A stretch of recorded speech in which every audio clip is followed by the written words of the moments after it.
wabarakatuh.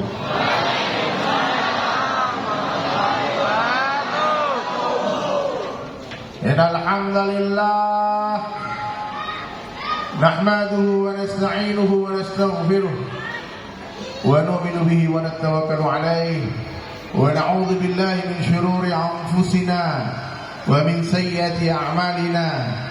Man yahdihillahu fala mudilla lahu wa man yudlilhu fala hadiya lahu. Ashhadu an la ilaha illallah wahdahu la syarika lah wa ashhadu anna Muhammadan 'abduhu wa rasuluhu la nabiyya ba'da. Qala Allah ta'ala fil Qur'anil Karim, a'udzu billahi minasy syaithanir rajim. Bismillahirrahmanirrahim. Kuntum khaira ummatin ukhrijat lin-nas ta'muruna bil ma'ruf wa tanhauna 'anil munkar wa tu'minuna billah. Wa qala Nabi sallallahu alaihi wasallam, kullu ummati yadkhulunal jannah illa man aba. Seluruh umatku akan masuk surga. Amin. Illa man aba, kecuali yang tidak mau. Coba angkat tangan yang enggak pengen masuk surga coba. Ada enggak di sini yang cita-citanya masuk neraka? Nah, coba angkat tangan yang pengen masuk surga coba, yang pengen masuk surga, pengen lihat surga. Yang tinggi, itu yang angkat lagi. Itu enggak pengen coba surganya. Pengen semua ya?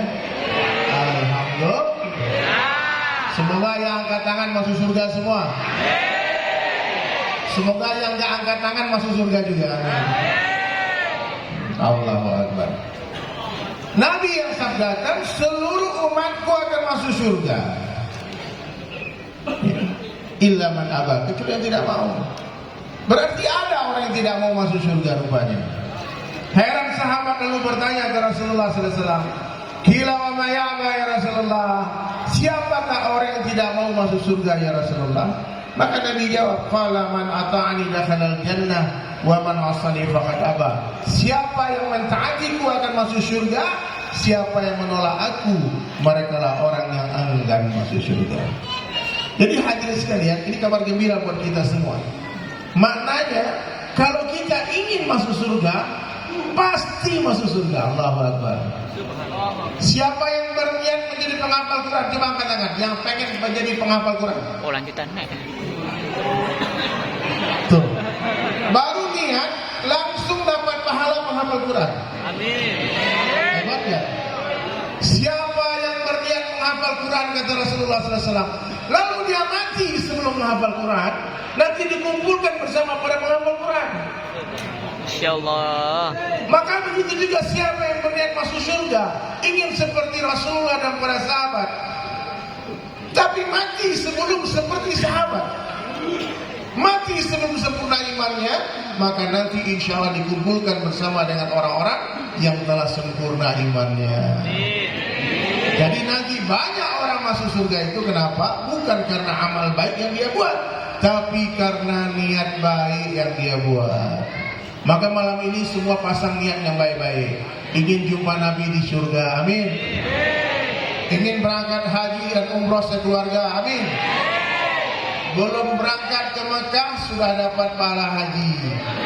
Belum berangkat ziarah ke Madinah sudah dapat pahala ziarah Rasulullah sallallahu alaihi wasallam. Niat bersedekah, belum keluar duitnya sudah dapat pahala bersedekah.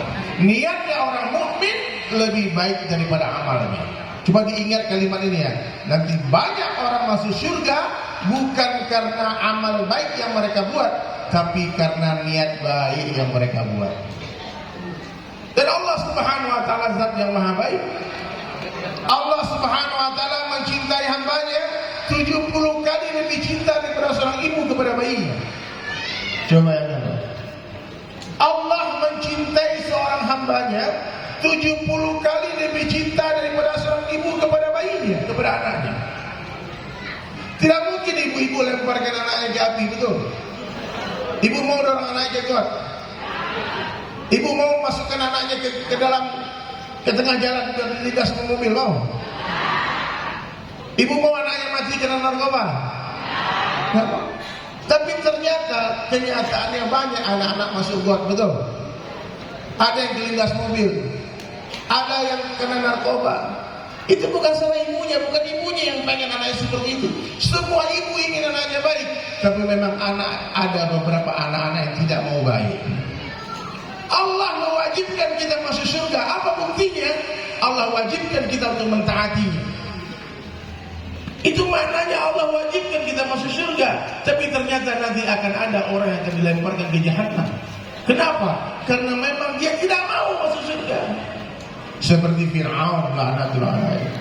Bolak-balik didatangi Nabi Musa alaihissalam, tidak mau. Seperti Namrus laknatullah alaihi. Bolak-balik didatangi Nabi Ibrahim alaihissalam, dia tidak mau masuk surga. Abu Jahal, Abu Lahab. Nah, yang hadir di sini semua insyaallah calon ratu bidadari di surga semua. Yang bapak-bapak calon raja-raja di surga semua. Amin. Apa syaratnya? Niat di hati kita luruskan dulu. Datang ke majelis ini karena Allah. Siapa yang memudahkan langkah kaki dia ke majelis ilmu, Allah akan mudahkan langkah kaki dia menuju surga. Itu hadis Nabi sallallahu alaihi wasallam. Nah, maka hadirin sekalian, pada momentum yang sangat indah ini, saya bersyukur kita dijumpakan oleh Allah Subhanahu wa taala di tempat yang baik ini. Banyak salawat terucap dari tadi, banyak zikir tasbihat yang terucap dari tadi. Berkumpulnya para ulama, orang-orang baik di sini, masya Allah. Orang-orang mulia, masya Allah. Ya, dalam rangka apa? Bergembira atas hari lahirnya baginda Rasulullah sallallahu alaihi wasallam. Siapa itu Rasulullah SAW? Ibu-ibu tahu? Insan kamil, manusia sempurna. Semua kebaikan nabi-nabi Allah berikan kepada baginda Rasulullah SAW. Bagaimana sabarnya Ayub alaihissalam, bagaimana tawakalnya Ibrahim alaihissalam, bagaimana hikmahnya Sulaiman alaihissalam, bagaimana kuatnya Musa alaihissalam, bagaimana tampannya Yusuf alaihissalam. Semua kebaikan nabi-nabi Allah berikan kepada baginda Muhammad sallallahu alaihi wasallam. Menyebut namanya saja sekali 10 rahmat bercurah-curah. Jadi kalau mendengar nama Nabi Muhammad disebut, semua berselawat ya Muhammad sallallahu alaihi wasallam. Allahu akbar. Indah. Manusia sempurna Rasulullah sallallahu alaihi wasallam. Dari lahirnya baginda Rasulullah sallallahu alaihi wasallam, bagaimana Allah telah menceritakan hadirin mulia kepada seluruh nabi-nabi keistimewaan Nabi akhir zaman Muhammad sallallahu alaihi wasallam. Nabi yang terbaik, keringatnya Rasulullah lebih wangi dari kasturi. Rambut yang terbaik yang pernah Allah ciptakan di dunia adalah rambutnya baginda Rasulullah sallallahu alaihi wasallam. Kulit Nabi bercahaya. Mata yang terindah adalah matanya Rasulullah sallallahu alaihi wasallam. Semua yang ada pada tubuh Nabi terbaik. Akhlak yang terbaik adalah akhlaknya Rasulullah sallallahu alaihi wasallam. Akhlakul azimah. Rasulullah suka membalas kejahatan orang dengan kebaikan. Bagaimana Rasulullah selalu dipersiapkan dari sulbinya orang-orang mulia. Ayahnya bernama Abdullah hamba Allah, kakeknya Abdul Muttalib, sampai ke nasabnya kepada Nabi Ibrahim alaihissalam dari jalur Nabi Ismail alaihissalam. Jadi kalau ada orang bilang ayah Nabi kafir di neraka, itu orang tak paham sejarah. Itu maksud bapak itu paman, Pak. Ada paman Nabi yang ada beda. Tapi kalau ayah Nabi manusia terbaik. Tidak mungkin manusia suci terlahir dari lahir dari sulbinya orang kafir, tidak mungkin. Hati-hati banyak belajar agama, hati-hati. Ada sebagian anak-anak muda bersemangat di YouTube tuh, oh, ayah Nabi kafir di neraka itu, ya ibu Nabi kafir, kurang ajar. Ya, nggak boleh, Pak. Siapa ibunya Rasulullah? Aminah, wanita terbaik. Masya Allah. Bagaimana Allah Ta'ala hadirin mulia menjaga Rasulullah SAW sejauh dari segala fitnah. Ayahnya Rasulullah Abdullah meninggal gitu ya, beliau di dalam rahim ibunda Aminah. Tidak akan ada seorang manusia pun diuji seperti Nabi diuji. Beliau terlahir sebagai seorang yatim, tidak pernah menatap wajah ayahnya. Umur 5 tahun ibundanya Aminah yang meninggal dunia. Yatim piatu umur 5 tahun. Coba bayangkan. Dibesarkan oleh seorang kakek bernama Abdul Muttalib. 2 tahun cuma dirawat oleh Abdul Muttalib, meninggal juga kakeknya. Kemudian dirawat oleh pamannya Abu Talib yang tercinta. Ini paman yang tercinta tapi tak dapat hidayah. Sebagian besar ulama mengatakan Abu Talib tidak dapat hidayah sampai akhir hayatnya.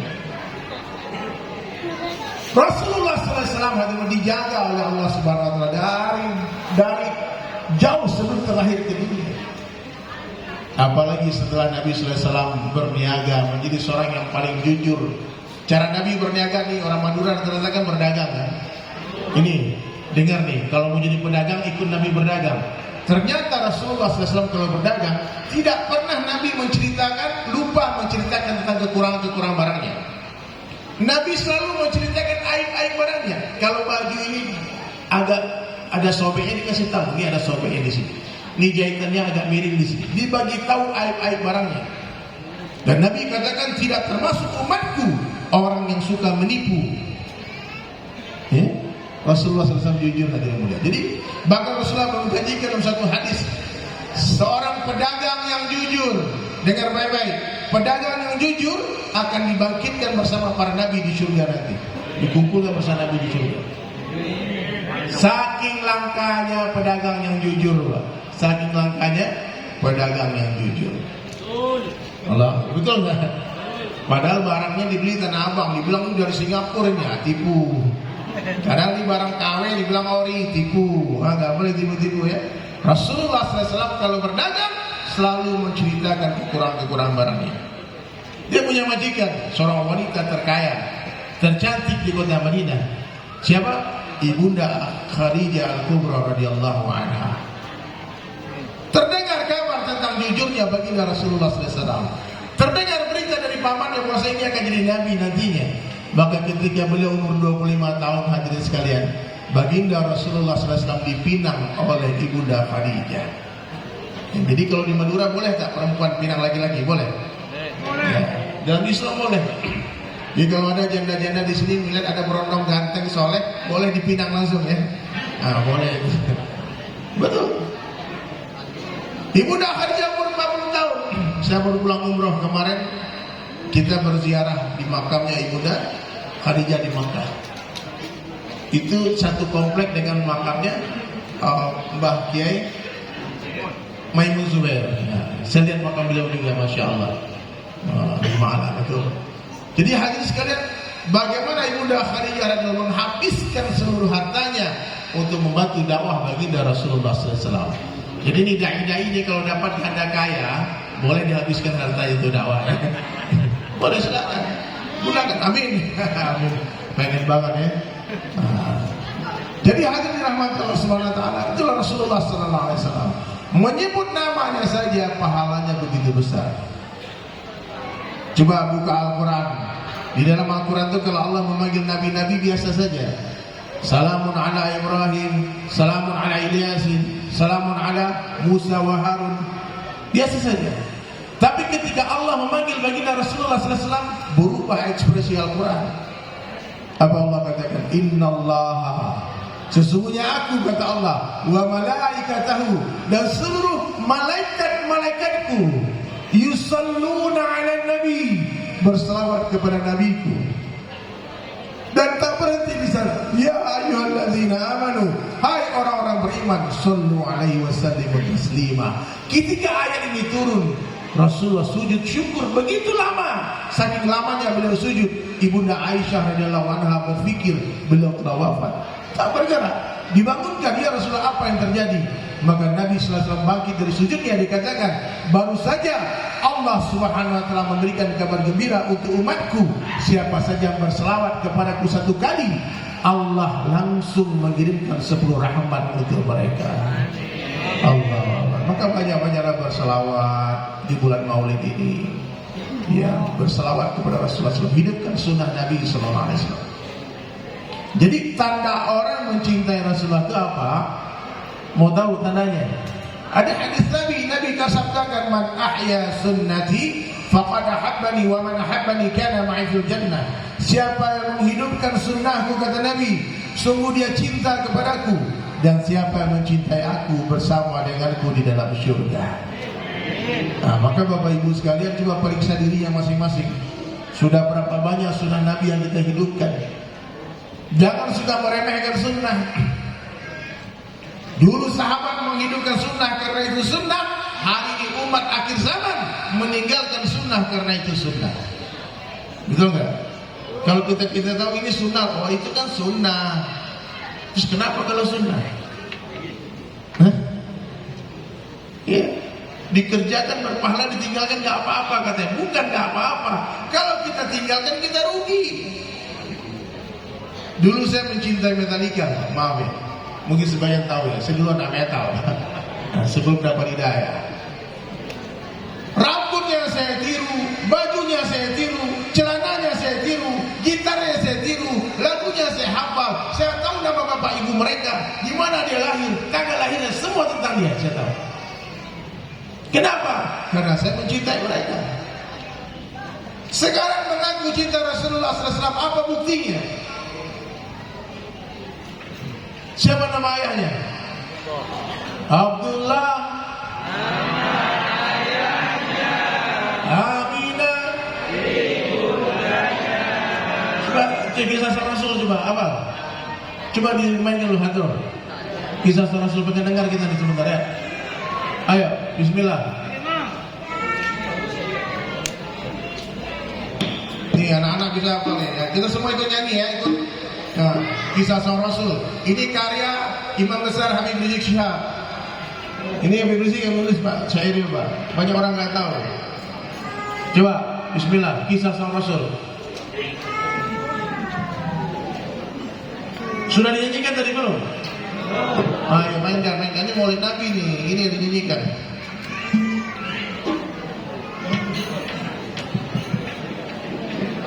Ini kalau bagus langsung kita ajak masuk TV nih. CCTV ya kan. Dah. Mainkan.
Nanti Maulid Nabi tahun depan semua hafalin syairnya ya. Kisah Rasul ini dibuat memang supaya kita tahu ceritanya Rasulullah SAW. Jadi hadirin dirahmati Allah Subhanahu Wa Taala, bersyukur kita kepada Allah karena Allah telah jadikan kita sebagai umatnya baginda Rasulullah SAW. Khaira umat, kuntum khaira ummatin ukhrijat linnas. Kalian semua kata Nabi adalah umat yang terbaik yang dikeluarkan untuk seluruh manusia. Untuk apa kita dikeluarkan? Ta'muruna bil ma'ruf wa tanhauna 'anil munkar wa tu'minuna billah. Untuk amar ma'ruf nahi munkar, untuk beriman kepada Allah Subhanahu wa taala.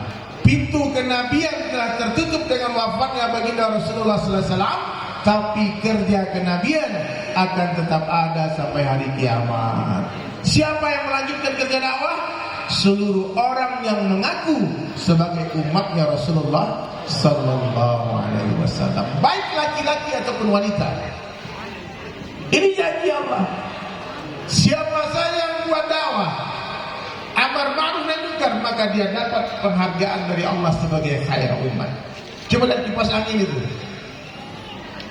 Lihat, coba lihat ke atas. Kenapa kipas angin itu diletakkan di atas? Kenapa? Karena dia bergerak memberi manfaat untuk kita, betul? Bila suatu hari kipas tadi tak lagi bergerak, kemana dibuang? Ke tempat sampah. Dia akan diturunkan dari tempat yang tinggi kemudian dibuang ke tempat sampah. Begitu juga ini umat Rasulullah SAW. Kalau tidak mau bergerak untuk berdakwah, tak lagi memberi manfaat untuk manusia, sibuk dengan duit, politik, kerja sawah, ladang, sate, sibuk jual bebek, bumbu hitam itu favorit saya itu. Bubur kacang hijau katanya. Sibuk dengan urusan dunia, tak mau lagi berdakwah. Tinggalkan dakwah, tinggalkan ta'lim, tinggalkan zikir, tinggalkan ibadah. Maka ini umat akan dihinakan oleh Allah Subhanahu wa taala. Diturunkan dari ketinggian, dibuang ke tempat sampah. Paham? Dakwah bukanlah sebuah profesi. Ingat ya, dakwah bukanlah sebuah profesi. Tapi apapun profesi kita wajib berdakwah.